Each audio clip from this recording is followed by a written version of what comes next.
नमस्कार। आज हम एक खास आध्यात्मिक स्रोत पर थोड़ी गहराई से बात करेंगे। ये 3 अगस्त 2025 की मुरली है। मुरली आप जानते ही होंगे, ब्रह्मा कुमारीज में रोज के ईश्वरीय संदेश को कहते हैं। प्यार से बाप दादा कहते हैं ईश्वर को। और इस मुरली का शीर्षक है, विश्व की आत्माओं को दुखों से छुड़ाने के लिए मनसा सेवा को बढ़ाओ, संपन्न और संपूर्ण बनो। मनसा सेवा यानी मन से सेवा। इसमें एक बहुत दिलचस्प बात है। कहा है कि बाप दादा हर आत्मा को एक जैसा अथाह खजाना देते हैं, ज्ञान, योग की शक्ति, गुण, सेवा के मौके, सब बराबर। तो सवाल ये उठता है कि भाई अगर सबको बराबर मिल रहा है तो नतीजों में इतना फर्क क्यों?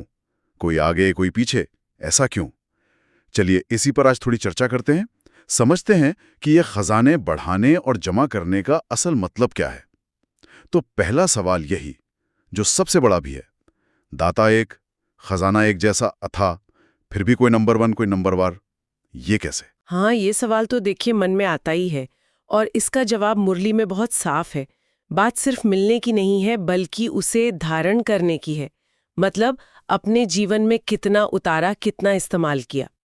कुछ आत्माएं होती हैं जो सब खजानों को ज्ञान, योग, धारणा, सेवा पूरी तरह अपना लेती हैं, अभ्यास में लाती हैं, और कुछ अपनी शक्ति अनुसार करती हैं। अच्छा। तो यही फर्क फिर उनके अनुभव में, उनके चेहरे की खुशी में, उनके चलन में दिखता है।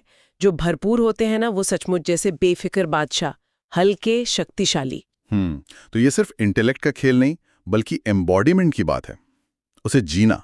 इसी से जुड़ा है शायद ये जमा का खाता चेक करना। ये क्या चीज है, कोई स्पिरिचुअल बैंक बैलेंस? कैसे चेक करें इसे? हाँ, कह सकते हैं आप इसे स्पिरिचुअल बैंक बैलेंस। ये हमारी आध्यात्मिक कमाई का हिसाब है। और ये कमाई ऐसी है जो सिर्फ अभी नहीं बल्कि भविष्य के जन्मों तक साथ चलती है। अच्छा। इसे जांचने के लिए रोज देखना होता है कि क्या हम मिले हुए ज्ञान को, गुणों को, शक्तियों को काम में ला रहे हैं। क्या सिर्फ सुन रहे हैं या उसे यूज करके बढ़ा रहे हैं। क्या हमारी सेवा का मतलब पुण्य का फल वो जमा हो रहा है या नहीं। सेवा की बात आई तो मुरली में सेवा पर भी काफी जोर है। लगता है सिर्फ कुछ कर देना ही सेवा नहीं है, उसका तरीका वो बहुत मायने रखता है। बिल्कुल सही कहा आपने। सच्ची सेवा जिसका पूरा फल जमा होता है ना, उसकी 3 खास निशानियां बताई हैं। अच्छा, क्या है वो? पहली है निमित्त भाव। मतलब ये पक्का याद रहे कि करने वाला मैं नहीं, ईश्वर है। मैं तो सिर्फ एक इंस्ट्रूमेंट हूं। कर्तापन का बोझ ना हो। ईगो ना हो। बिल्कुल। दूसरी निर्माण भावना, यानी बेहद विनम्रता, झुककर सेवा करना, मान शान से परे।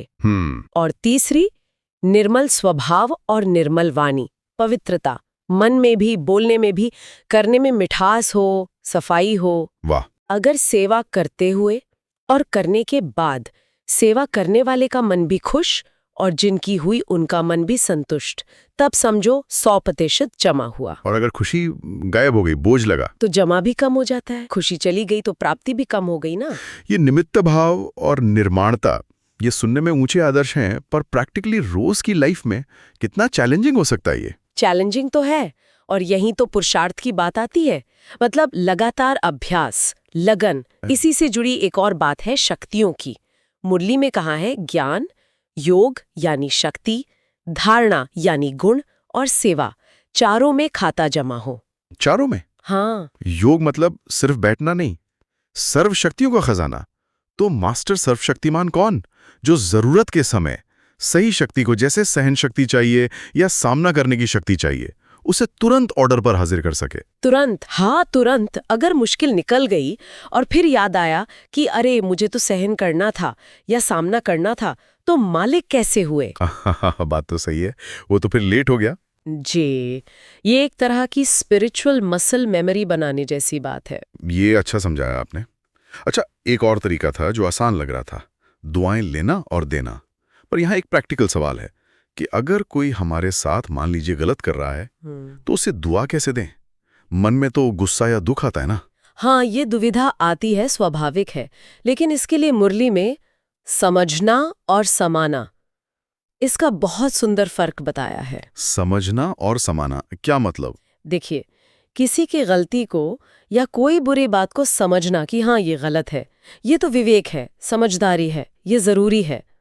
लेकिन उस गलती को, उस बुराई को अपने मन में, अपनी बुद्धि में समाना लेना, मतलब उस नेगेटिविटी को अपने अंदर पकड़ के बैठ जाना, बार बार सोचना, ये समझदारी नहीं है। अच्छा। हमें समझदार बनना है, पर दूसरे का कचरा अपने अंदर क्यों जमा करें? हाँ, ये तो है। जब हम दूसरों की कमजोरियों को समाते नहीं ना, बस समझते हैं, तो उनके लिए भी शुभ भावना रखना, दुआ देना, वो संभव हो जाता है। मुश्किल नहीं लगता फिर। है ब्लेसिंग्स बहुत काम करती हैं। ये समझना और समाना का फर्क तो वाकई कमाल का है। अक्सर हम गलत बातों को ही मन में समा लेते हैं। अच्छा, मुरली में एक सवाल भी था, किसके रोके रुका है सवेरा, और ये कि समय को समीप कौन लाएगा, इसका क्या इशारा है? हाँ, इसका इशारा बहुत साफ है। दुनिया में जो पॉजिटिव चेंज आना है, जो नया सवेरा आना है, वो सिर्फ इंतजार करने से नहीं आएगा। तो जो आत्माएं निमित्त हैं इस काम में, उन्हें पहले खुद संपन्न और संपूर्ण बनना पड़ेगा। अपने अंदर ज्ञान, गुण, शक्तियां भरपूर करनी होंगी। खुद को बदलना होगा पहले। बिल्कुल। इसीलिए बाप दादा ने होमवर्क भी दिया था ना, मैं और मेरा का जो सूक्ष्म अभिमान है उसे छोड़ना और क्रोध पर पूरी विजय पाना, जिसके रिजल्ट्स मुरली बताती है मिले जुले रहे। मतलब अभ्यास की जरूरत अभी भी है। पॉइंट यही है, दुनिया बदलने से पहले खुद को बदलना है। आखिर में एक बात और थी, साधना और साधन। आजकल के जो साधन हैं, टेक्नोलॉजी, सुख सुविधाएं, उनके आकर्षण से बचने की सलाह क्यों दी गई? नहीं, देखिए, बचने की सलाह ऐसे नहीं है कि उन्हें यूज ना करें। साधन, टेक्नोलॉजी, सुविधाएं ये मददगार हो सकती हैं। हाँ, लेकिन खतरा तब है जब हम साधना को भूल जाएं और सिर्फ साधनों पर निर्भर हो जाएं। साधना मतलब? साधना यानी आंतरिक अभ्यास, पुरुषार्थ, आत्मचिंतन, योग का अभ्यास, मेडिटेशन। ये हमारी उन्नति का अविनाशी आधार है, परमानेंट। जबकि साधन वो तो विनाशी है, आज है कल नहीं, है ना? हाँ, ये बात भी सही है। अगर हमारी आंतरिक साधना कमजोर है, तो दुनिया के कितने भी साधन हमें सच्ची खुशी या सच्ची उन्नति नहीं दे सकते। असली शक्ति साधना से आती है, साधनों से नहीं। तो इस पूरी चर्चा का सार देखें तो यही है कि आध्यात्मिक रास्ते पर सिर्फ खजाना मिलना या जानकारी होना ही काफी नहीं है। उसे जीवन में उतारना, धारण करना, अभ्यास से उसे बढ़ाना, सेवा भी सही विधि से करना, निमित्त और निर्माण होकर, और अपनी आंतरिक शक्तियों पर योग से कंट्रोल पाना, और साधनों के चक्कर में साधना को नहीं भूलना, यही चाबी है। खुद बदलेंगे तो दुनिया बदलेगी। बिल्कुल सही। और जाते जाते एक बात और सोचने के लिए छोड़ जाते हैं, जो मुरली के वरदान में थी।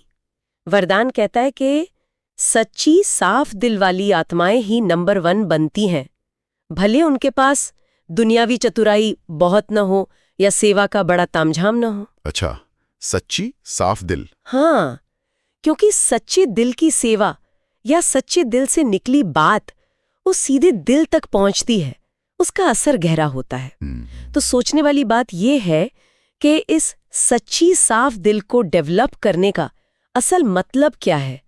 ये सिर्फ अच्छे इरादों से कितना ज्यादा गहरा है, इस पर विचार किया जा सकता है।